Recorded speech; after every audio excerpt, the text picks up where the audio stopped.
자, 지금부터 출발합니다.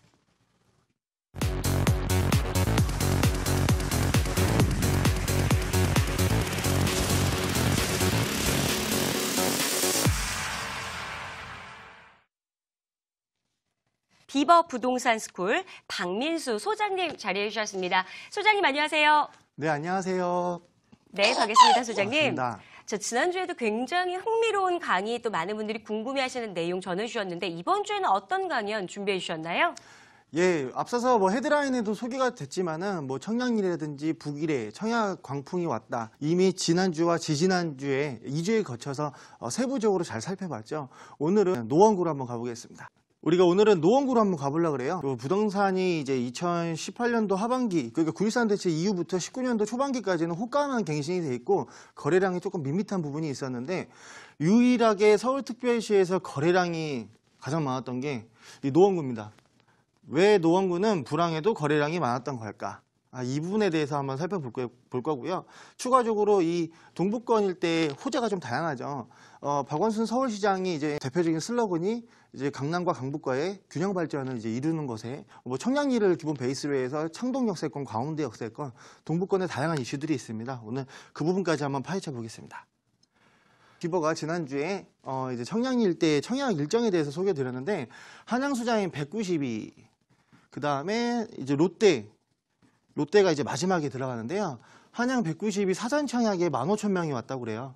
그러니까 아직 부동산 시장이 침체된 건 사실이지만 이 청약 통장을 써서 아파트를 분양받는 시장만큼은 아직까지는 과열이 시그러들지 않았다. 자금 조달 능력만 충분하게 된다면은 34평대 한양수자인 192 사전 청약으로 대출 필요 없이 사고자 하는 이 매수 수요가 이만큼 있다는 거예요.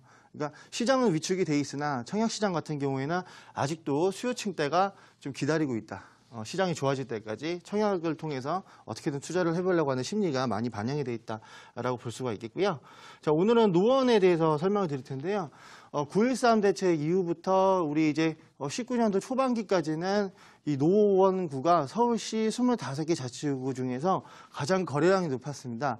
그 대표적인 이제 이유 사례들을 볼 수가 있는데요. 첫 번째는 재건축이죠.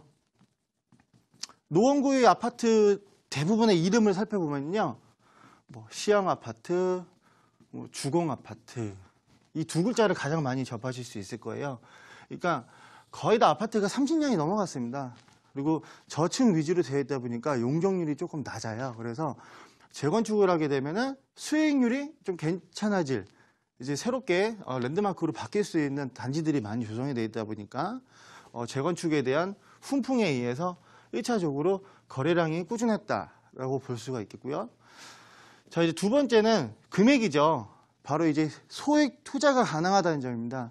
지금 이 아파트, 재건축 아파트들 이제 평형대가 소형 평형대 위주로 되다 보니까 매매 가격이 이제 20평 미만이 3억에서 한 4억 원 정도 형성이 되어 있는데 전세 보증금이 한 1억 원 정도 유치한 상황에서 투자를 하니까 비교적 재건축임에도 불구하고 소액인 2, 3억 가지고서 시장에 진입을 할 수 있었기 때문에 이 두 번째 금액에 의해서 가격이 올랐고, 첫 번째는 재건축에 대한 그런 열풍 때문에 올랐고요.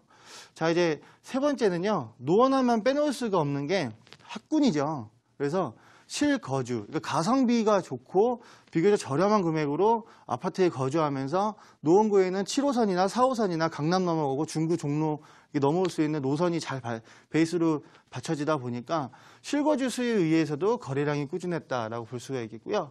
저희 네 번째는 이제 바로 이 개발 호재입니다. 지금 서울특별시에서 아파트 값이 많이 상승한 곳에 대표적인 예를 들어보면요. 청량리도 마찬가지죠. 자, 이제 GTX가 들어갑니다. GTX가 들어가는데 이 노원에서는 GTX가 들어가는 게 이제 광운대 역세권과 창동 역세권이 있죠. 이 GTX C라인입니다. 의정부에서 출발해서 광운대 창동 들렸다가 청량리 들렸다가 바로 삼성으로 넘어가는 거죠. 그렇기 때문에 GTX 의한 이런 호재들, 그리고 이 민자 역세권 개발 사업까지 복합적으로 몰리면서 재건축을 할 수 있어, 수익률 좋아, 소액으로 투자할 수 있어, 학군 좋고 실거주 괜찮아, 가성비 괜찮아, 호재도 다양하네. 이렇다 보니까 경기가 안 좋았음에도 불구하고 공식적인 자료를 살펴보더라도요. 노원구가 지난 한 해 동안 그리고 올해 초반기 레이스에서 가장 많은 거래량을 가지고 있다라고 이렇게 정리할 수가 있겠습니다. 그래서 노원구에 대한 이런 히스토리는 이 정도 한번 살펴보실 테고요. 자, 이제 호재를 한번 파악해 볼 필요가 있는데요. 노원구 같은 경우에는 투기 지역도 해당이 되고 투기 과열지구도 해당이 돼요. 그래서 지금까지 거래량이 또 많았던 이유 중에서 제가 하나 또 빼먹은 게 있는데요. 이제 재건축 단지들 같은 경우에는 조합이 설립되면요, 그 이후부터 거래가 안 됩니다. 전매 제한이 있기 때문에 또 조합 설립되기 전에 활발하게 거래가 이루어지고 있다라고 보실 수가 있겠고요. 노원구 GTX 들어가는 라인을 살펴보면 창동 역세권이 있겠고요. 광운대 역세권이 있겠습니다. 이 역세권을 중심으로 한 인근의 아파트들 중에서 연식이 30년 넘어가면서 용적률이 비교적 낮아서 재건축을 할 경우에는 수익률이 괜찮은 단지들이 꽤나 있습니다. 그러니까 이런 부동산 정보 같은 경우에는 TV 시청으로도 정보를 습득하실 수가 있을 텐데요. 인터넷 포털 사이트 충분히 하루 정도 시간 투자하셔서 검색해 보시면 이 아파트는 몇 층이네, 세대수가 몇 세대인데 용적률이 이것밖에 안 되는구나. 재건축을 했을 때는 용적률이 이 정도 올라오기 때문에 새 아파트로 들어오게 되면은 인근의 매매 사례를 감가 조정을 해서 이 정도 가격은 받을 수 있을 텐데, 이렇게 수익률 분석을 한번 해보시게 되면요, 광운대 역세권, 창동 역세권 일대에도 용적률 좋은 아파트가 많이 있다라고 보실 수가 있겠고요. 호재가 다양하기 때문에 낡은 아파트임에도 불구하고 가격이 거래량이 많기 때문에 계속해서 올라가는 것을 보실 수가 있겠는데, 우선 오늘 첫 번째 광운대 역세권 한번 디테일하게 살펴보겠습니다. 광운대 역세권은 지금 현재 이제 1호선이 다니는 이제 역세권인데요. 민자 역세권으로 형성이 되어 있고 한 4만 5천 평 정도 되는 부지가 있는데요. 이곳이 이제 시행사가 HDC 이제 현대산업개발로서 이제 확정이 됐죠. 그래서 아파트가 이제 2,000세대 이상 공급이 되면서 의무적으로 이제 상업시설도 유치가 됩니다. 그래서 이 광운대 역세권 일대 상업시설의 형성과 뭐 인구, 아파트 공급에 따른 인구의 증가, 그리고 거기에 맞는 고용 창출이라든지 이런 광운대 역세권 민재개발 사업으로 인해서 개발 사업이 하나가 잡혀 있는데, 지금 약간 속도가 딜레이가 잡히고 있죠. 그 이유가 뭐냐면은 이런 교통의 체증이 좀 심한 구간이다 보니까 도로의 신설이나 이제 확장을 이제 먼저 준비를 해놓고서 개발을 하게끔 장려를 하고 있기 때문에 약간 딜레이가 되는 부분이 있지만, 2020년에서 2021년 초반기에는 또 착공이 들어간다는 이 목표가 있기 때문에요. 앞으로 광운대 역세권 이 차량 기지를 이제 개발을 해서 역세권일 때 개발되는 사업을 볼 수가 있겠고, GTX 같은 경우가 이제 확장이 되죠. 광운대 역세권. 그래서 광운대 역세권 하단부에는 장인뉴타운이 있습니다. 장인뉴타운 25평, 지금 먼저 한 대가 이제 레미안 퍼스트 하이 아파트 같은 경우에 통합 재건축을 한 아파트가 재개발을 하는 아파트가 되겠는데, 조합원 분양가가 3억 원대 후반이었거든요.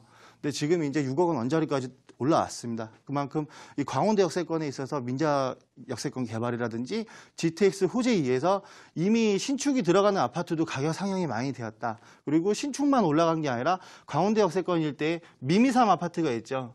하나의 아파트입니다. 시향 아파트라고 보시면 좋겠는데, 미룡 아파트, 미성 아파트, 3호 아파트에서 시향 아파트로 하나의 단지입니다.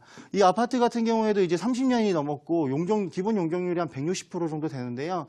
재건축을 하게 될 경우는 3종 주거지이기 때문에 뭐 기부 체납을 통해서 300%까지 올라갈 수 있는 이런 값어치가 굉장히 높은 아파트죠. 그래서 낡은 아파트임에도 불구하고 장인 뉴타운과 마찬가지로 광운대 역세권의 호재가 집중이 되어 있어서 많은 폭의 지가 상향이 있었다 라고 보실 수가 있겠고요. 광운대 역세권뿐만 아닙니다. 이미 강남으로 넘어가기 좋은 7호선 인근에 있는 아파트들도 용적률이 괜찮은 것들은 많이 가격이 올랐다라고 보실 수가 있겠고요. 광운대 역세권은 이쯤에서 정리해드리고요. 두 번째는 창동 역세권입니다.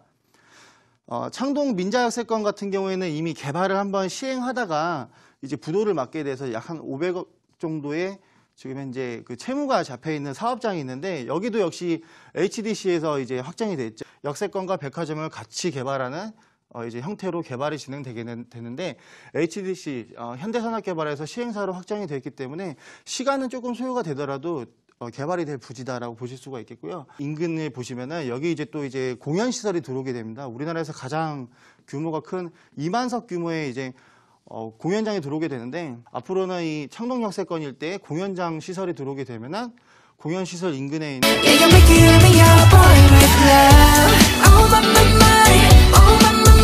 부지들이 다 호텔이라든지 숙박, 문화시설로 다 개발이 되는 지역으로 지금 창동 역세권에 잡혀 있겠습니다. 그리고 추가적으로 GTX가 들어가죠. GTX 들어가고 뭐 공연장 들어오고 공연장 들어오니까 뭐 숙박시설, 문화시설, 호텔시설 뭐 할 거 없이 복합적으로 개발이 된다라고 보실 수가 있겠고요.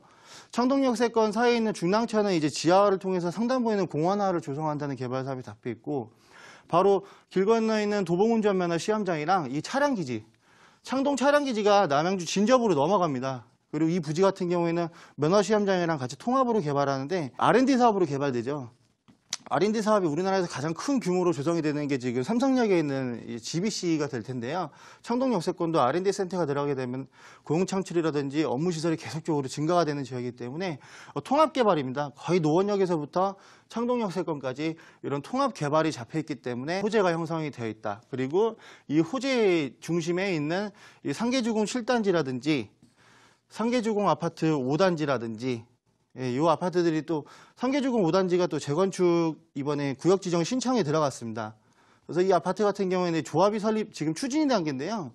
조합이 설립되게 되면 전매가 안 되죠. 그래서 지금 부지런히 거래량이 있고 작년부터 올해까지 거래량이 계속적으로 있다. 왜? 조합이 설립되기 전에 조합원 지위를 받기 위해서 거래량이 있다.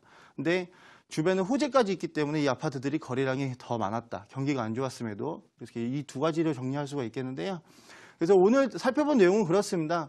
동북권에 청량리만 개발되는 게 아니고요. 광운대 역세권이라든지 창동 역세권에도 개발 사업이 다양합니다.